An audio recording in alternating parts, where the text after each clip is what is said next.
Como Jerônimo morreu? Jerônimo foi um líder apache que continuou a tradição dos apaches resistindo à colonização branca de sua terra natal no sudoeste da América do Norte, participando de ataques a Sonora e Chihuahua no México. Após anos de guerra, Jerônimo finalmente se rendeu às tropas americanas em 1886. Jerônimo odiava os mexicanos, que massacraram sua família, e era constantemente caçado pelos americanos, que o queriam morto. Assediado de ambos os lados, o guerreiro e curandeiro liderou os apaches contra uma das principais potências do mundo.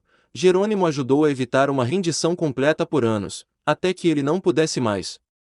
Embora Jerônimo sempre tenha sido visto como um grande guerreiro pelas pessoas próximas, foi após a tragédia vivida pela morte de sua família que Jerônimo resolveu combater de forma mais agressiva as intolerâncias e injustiças que seu povo estava passando.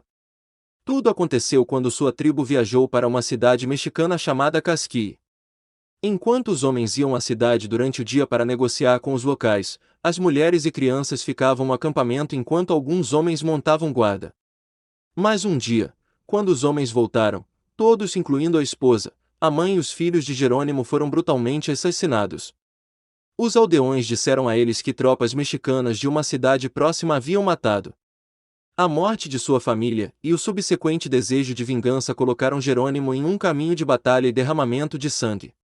Após anos de lutas e sendo perseguido duramente pelo governo norte-americano, Jerônimo, que já estava com uma certa idade, resolveu se entregar para as autoridades americanas.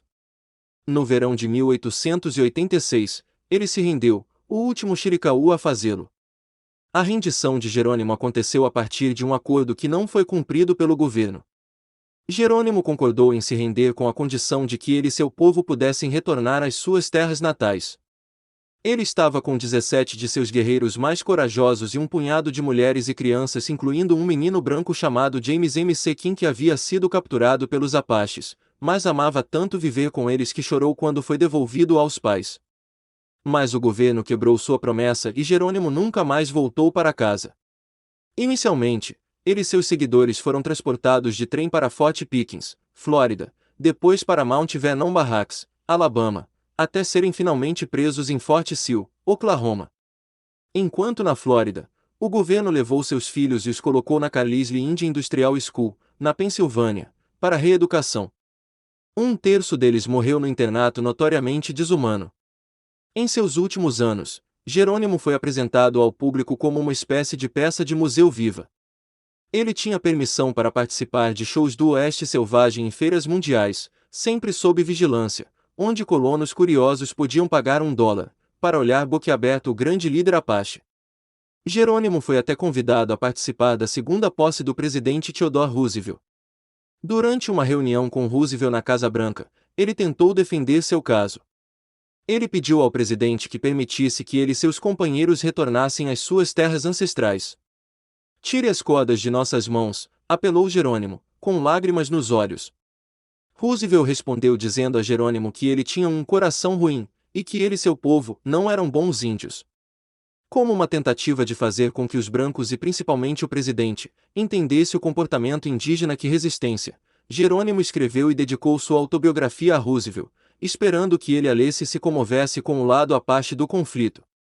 Em entrevista a um repórter em 1908, Jerônimo disse: "Quero voltar para minha antiga casa antes de morrer, cansado de lutar e quero descansar. Quero voltar para as montanhas novamente." Pedi ao grande pai branco, o presidente Roosevelt, que me permitisse voltar, mas ele disse que não. Com as tentativas frustradas de convencer o presidente Roosevelt a deixar ele e seu povo retornarem para casa, Jerônimo passou o tempo jogando, participando de competições de tiro e apostando em corridas de cavalos. Jerônimo gastou parte dos seus ganhos em uísque. Na noite de sua morte, ele andava bêbado e acidentalmente caiu do cavalo e caiu em um riacho. Só na manhã seguinte ele foi descoberto. Ele estava vivo e bem, exceto pela pneumonia que já havia começado a se instalar. Seus últimos desejos eram que seus filhos fossem enviados para Fort Sill para que pudessem estar ao lado dele quando ele fizesse a transição. Porém o pedido foi enviado por carta, em vez de um telegrama. Jerônimo morreu em 17 de fevereiro de 1909, antes que seus filhos chegassem. Ele tinha 79 anos. O que resta do guerreiro Apache nos dias de hoje é uma história inspiradora, embora trágica, de um homem que se defendeu. Jerônimo protegia sua comunidade sempre que podia e fazia tudo por sua família. Apesar de seus melhores esforços, ele foi roubado daqueles que amava e tratado como um animal quando tudo foi perdido. E foi assim que Jerônimo morreu. Se você gostou, deixe seu comentário e inscreva-se no canal.